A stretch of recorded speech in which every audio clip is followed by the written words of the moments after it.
Israel, Iran, Russia, Ukraine और Gaza के बाद क्या अब दुनिया की बड़ी जंग का अगला मैदान अफगानिस्तान बनने जा रहा है? वो इसलिए क्योंकि अगर आप लोग पिछले कुछ दिनों से लगातार नोटिस कर रहे होंगे तो तमाम इंटरनेशनल मीडिया आउटलेट्स में यही खबरें छप रही हैं कि अमेरिका अफगानिस्तान में वापस आ रहा है, वो भी सिर्फ और सिर्फ अफगानिस्तान के अंदर मौजूद एक मिलिट्री बेस के लिए। लेकिन हाँ, ये एक मिलिट्री बेस कोई आम मिलिट्री बेस नहीं है, बल्कि वही है कि जिसके बारे में दावा किया जाता है कि इस जैसा इस इलाके में कोई दूसरा नहीं है। ये कितना ज्यादा कीमती है इसका अंदाजा बस इसी बात से लगाया जा सकता है कि ट्रम्प जैसा राष्ट्रपति कि जो गद्दी पर बैठा ही इसी वादे के साथ था कि वो तमाम जंगों को खत्म कर देगा, अब वही ट्रम्प अफगानिस्तान की तालिबानी हुकूमत को जंग की धमकी दे रहा है।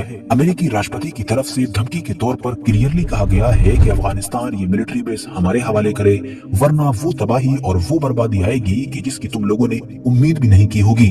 तो वहीं दूसरी तरफ तालिबान भी जवाब दे रहा है और कह रहा है कि मिलिट्री बेस तो छोड़ो, 1 इंच जमीन भी नहीं दी जाएगी, और अगर सीरियसली तुम इसको हासिल करना चाहते हो और यहाँ आना चाहते हो तो आओ, हम एक बार फिर से तुमसे 20 साल की जंग के लिए तैयार बैठे हैं। मगर अब सवाल ये है कि इस मिलिट्री बेस में ऐसा भी क्या खास है कि अमेरिका अचानक से इतनी शिद्दत के साथ इसके पीछे बढ़ गया है और अब उस तालिबान से जंग की तैयारी कर रहा है कि जिससे हम जानते हैं कि ऑलरेडी वो न सिर्फ 20 साल से ज्यादा जंग लड़ चुका है, बल्कि अपना सब कुछ खोने के बाद उसको बड़ी ही इमरजेंसी में भागना पड़ा था। सवाल ये भी है कि इस मिलिट्री बेस का इतिहास क्या है, और सबसे बड़ा सवाल तो ये है कि इस मिलिट्री बेस को अपने कंट्रोल में लेकर अमेरिका हासिल क्या करना चाहता है। इन सारे ही सवालों के जवाब जानने की कोशिश करते हैं बड़ी ही आसान जबान में। साथियों, सबसे पहले तो आप ये जान लीजिए कि अभी कुछ महीने पहले ही डोनाल्ड ट्रम्प जब अमेरिका के दोबारा से राष्ट्रपति बने थे तो बिल्कुल शुरुआती दिनों में ही अपने सीनियर ऑफिशियल्स के साथ जब उन्होंने मीटिंग वगैरह की थी तो उनमें जिन सबसे अहम मुद्दों पर बातचीत की गई थी उनमें से एक चीज कुछ और नहीं बल्कि अफगानिस्तान का यही मिलिट्री बेस था, जिसको दुनिया में बगराम एयर बेस के नाम से जाना जाता है। ट्रम्प ने क्लियरली इशारा दिया था कि अमेरिका से एक बड़ी गलती हुई है, वो ये कि 2020 और 21 में जब अमेरिकन फौज अफगानिस्तान को छोड़ रही थी तो उसको बाकी अफगानिस्तान को तो छोड़ देना चाहिए था, लेकिन ये जो खास मिलिट्री बेस है इसको अपने कंट्रोल में ही रखना चाहिए था और अफगानिस्तान के हवाले नहीं करना चाहिए था। मतलब वैसे ही आज अफगानिस्तान में हमारा मिलिट्री बेस होना चाहिए था जैसे मिडिल ईस्ट के बाकी ज्यादातर मुस्लिम देशों के अंदर पाया जाता है। कुछ वक्त और गुजरता है और फिर हम देखते हैं कि अचानक से डोनाल्ड ट्रम्प ने सिर्फ इस मिलिट्री बेस को हासिल करने के लिए खुल्लम खुल्ला अफगानिस्तान की हुकूमत को उस तरह की धमकियां देनी शुरू कर दी कि जिनका जिक्र हमने शुरू में किया था। लोकेशन के एंगल से देखें तो अफगानिस्तान में जिस खास जगह पर यह बेस मौजूद है वो अफगानिस्तान की राजधानी काबुल से लगभग 60 किलोमीटर दूर है। वाखान कॉरिडोर भी करीब ही है। वेस्ट में ईरान मौजूद है, ईस्ट में चाइना मौजूद है और हाँ, नॉर्थ में रशिया मौजूद है। लोकेशन के एंगल से ये बेस कितना ज्यादा जबरदस्त है इस बात में तो अब कोई शक व शुबा की गुंजाइश ही नहीं रह जाती है। यहाँ पर इंटरेस्टिंग बात ये है कि चाइना की 2 न्यूक्लियर साइट्स बिल्कुल इसी साइड में ही मौजूद हैं कि जहाँ पर वाखान कॉरिडोर मौजूद है। मतलब कि दुनिया के नक्शे में दिखने वाला वो पतला सा इलाका कि जिसके जरिए से अफगानिस्तान और चाइना बॉर्डर शेयर करते हैं। और इस बात को अमेरिकी राष्ट्रपति डोनाल्ड ट्रम्प ने भी अपनी जुबान से कबूल किया है कि उनको ये मिलिट्री बेस चाहिए ही इसीलिए है क्योंकि इसके बिल्कुल करीब में ही चाइना की 2 न्यूक्लियर साइट्स हैं। यहाँ से हम चाइना के ऊपर पूरी तरीके से नजर रखेंगे, बल्कि हमको तो पहले भी इस बेस को कभी छोड़ना ही नहीं चाहिए था। लेकिन दोस्तों, अगर आप लोग अलग अलग मीडिया रिपोर्ट्स को थोड़ा गहराई के साथ पढ़ने की कोशिश करोगे तो आपको पता चलेगा कि एक्सपर्ट्स का यही मानना है कि हाँ, अमेरिका को ये मिलिट्री बेस चाइना पर नजर रखने के लिए भी चाहिए है, लेकिन ये सिर्फ लॉन्ग टर्म के लिए है, वरना अगर ताजा हालात को देखा जाए तो अमेरिका को ये मिलिट्री बेस चाइना से कहीं ज्यादा रशिया के लिए और रशिया से भी कहीं ज्यादा ईरान पर नजर रखने के लिए चाहिए है। बल्कि अमेरिका का अचानक से इस मिलिट्री बेस की तरफ बड़ी शिद्दत से बढ़ना उस मुहिम का ही एक हिस्सा माना जा रहा है कि जो पिछले कुछ महीनों से लगातार बड़ी ही तेजी के साथ चलाई जा रही है, जिसके अंडर में ईरान को न सिर्फ इकोनॉमी के लिहाज से ही आइसोलेट करने की कोशिश की जा रही है बल्कि उसका अब चारों तरफ से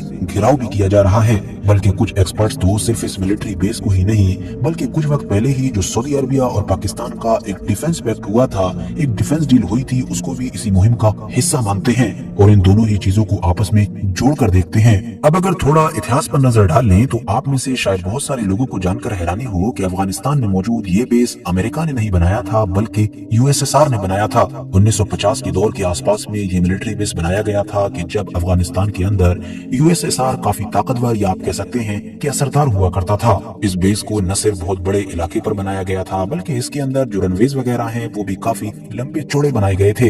इस बेस का जो पूरा इंफ्रास्ट्रक्चर है माना जाता है काफी एडवांस है। इवन ये भी दावा किया जाता है कि अमेरिका इजिली यहाँ से B-52 बॉम्बर्स जैसी चीजें ऑपरेट कर सकता है। मिलिट्री बेस का नाम सुनकर ये एक आम सा ही मिलिट्री बेस महसूस होता है, लेकिन ऐसा है नहीं, बल्कि ये हद से ज्यादा बड़ा है। इसके अंदर एक ही वक्त पर मिलिट्री से जुड़े हुए हजारों लोग रह सकते हैं। ये मानो एक टाउन या छोटे शहर की तरह है कि जहाँ पर सारी बेसिक फैसिलिटीज मौजूद हैं। एक ऐसा बड़ा हॉस्पिटल भी मौजूद है कि जिसके अंदर लगभग 50 से ज्यादा बेड्स बताए जाते हैं। अफगानिस्तान के अंदर जब तालिबान की हुकूमत गिर गई थी और ये मिलिट्री बेस अमेरिका के कंट्रोल में आ गया था, तो उस दौर में मिलिट्री के अलावा वो इस बेस का इस्तेमाल अपने खतरनाक कैदियों के लिए भी किया करता था। उसके जो कुछ सबसे बड़े और खतरनाक दुश्मन कैदी हुआ करते थे उनको यहाँ लाकर कैद किया जाता था और उसको उस खतरनाक तरीके से टॉर्चर किया जाता था कि जिस खतरनाक तरीके से अमेरिका या अमेरिका जैसे किसी भी देश में कानूनी दांवपेच की वजह से नहीं किया जा सकता है। हालांकि 2020 और 2021 के करीब में अमेरिका के इस मिलिट्री बेस को छोड़कर भागने की कहानी भी बड़ी ही अजीब बताई जाती है। आधी रात के अंधेरे में इन लोगों ने इलेक्ट्रिसिटी को बंद किया था और फिर पैकिंग की और बिना अफगान गवर्नमेंट को इन्फॉर्म किए ही वहाँ से भाग लिए थे। मगर अब जब 4 से 5 साल गुजर चुके हैं तो अमेरिकी राष्ट्रपति को न सिर्फ इस बात का अफसोस है कि उनको नहीं छोड़ना चाहिए था, बल्कि इस बात का डर भी है कि अफगानिस्तान के लगातार करीब आने वाला चाइना इस मिलिट्री बेस को अपने कंट्रोल में न ले ले। अब आखिर में सबसे बड़ा सवाल खड़ा होता है, तो भाई आगे होगा क्या? क्या अमेरिका इस बेस को हासिल कर पाएगा और क्या तालिबान अमेरिका को ऐसा करने देगा? तो साथियों, यहाँ पर अमेरिका की तरफ से इस बेस को हासिल करने के 2 तरीके हैं। पहला तरीका है हार्ड पावर का इस्तेमाल करना, मतलब अमेरिका इस मिलिट्री बेस को तालिबान से हथियारों और जंग के जरिए से हासिल करे। अगर ऐसा कोई भी सिनेरियो बनता है तो इस बात में कोई शक नहीं है कि अमेरिका बड़ी ही आसानी के साथ 1 से 2 दिन के अंदर इस मिलिट्री बेस पर कब्जा कर सकता है। वो चारों तरफ बमबारी करेगा और फिर अपनी फौज को ऊपर से ही डायरेक्ट मिलिट्री बेस में उतार देगा। भला नीचे मौजूद कमजोर तालिबान क्या कर सकेगा? लेकिन बात यह है कि फौज जब मिलिट्री बेस में उतार दी जाएगी तो उसके बाद क्या होगा? उसके बाद वही होगा कि जो सन 2001 से लेकर 2020 तक हुआ था। मतलब तालिबान समेत अफगानिस्तान के अंदर जितने भी गुरिल्ला फाइटर्स हैं वो अमेरिकन फौज को यहाँ चैन से नहीं रहने देंगे। वो 1 नहीं, 2 नहीं, 5 नहीं, बल्कि 20-25 साल तक भी लड़ना पड़ा तो लड़ते रहेंगे, मरते रहेंगे, लेकिन अमेरिका को यहाँ पर किसी भी हाल में रहने नहीं देंगे। अब अगर बात करें दूसरे तरीके की, तो वो ये है कि अमेरिका बड़ी ही नरमी के साथ, मतलब के सॉफ्ट पावर का इस्तेमाल करके इस मिलिट्री बेस को हासिल कर ले। जैसा कि वेस्टर्न मीडिया में ऑलरेडी इस तरह की बहुत सारी खबरें लीक हो भी रही हैं कि भले ही तालिबान और अमेरिकी राष्ट्रपति एक दूसरे को खुलेआम धमकियां दे रहे हों, लेकिन अंदर ही अंदर इन दोनों के बीच इस मिलिट्री बेस को लेकर टेबल पर बातचीत शुरू हो चुकी है। अब आप लोगों के दिमाग में ये सवाल आ रहा होगा कि अगर टेबल पर बातचीत होगी तो इस मिलिट्री बेस के बदले में अमेरिका तालिबान को क्या दे सकता है?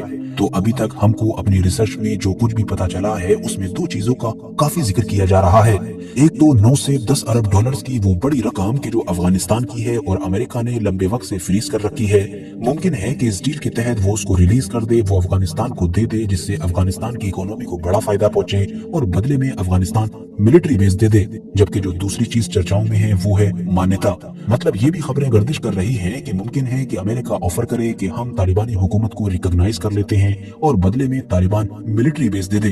अब ऊपर से देखें तो दोनों के लिए ही विन विन सिचुएशन महसूस होती है, लेकिन ये चीज इतनी आसान है नहीं कि जितनी मालूम पड़ती है। वो इसलिए कि अगर ये मान भी लिया जाए कि तालिबान अमेरिका से डील कर सकता है, तो ऐसा करने के बाद खुद तालिबान की अफगानिस्तान के अंदर हुकूमत खतरे में पड़ जाएगी। वो इसलिए क्योंकि अफगानिस्तान में सिर्फ तालिबान तो है नहीं, बल्कि और भी बहुत सारे ऐसे छोटे बड़े ग्रुप हैं कि जो फौरन ही इस फैसले के बाद तालिबान के खिलाफ खड़े हो जाएंगे।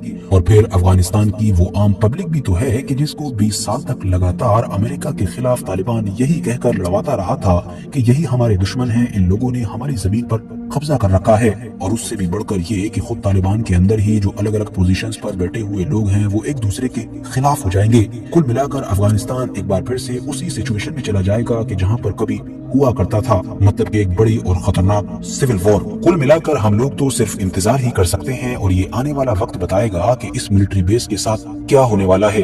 बाकी इस पूरे मुद्दे पर आप लोगों की क्या राय है कमेंट्स बॉक्स में जरूर बताएं। वीडियो अगर इन्फॉर्मेटिव लगी हो तो लाइक करने के साथ साथ दोस्तों के साथ शेयर करें और ऐसे ही नॉलेजेबल और हिस्टोरिकल वीडियोस देखने के लिए हमारे इस चैनल को सब्सक्राइब करने के साथ साथ बेल आइकन को जरूर प्रेस करें।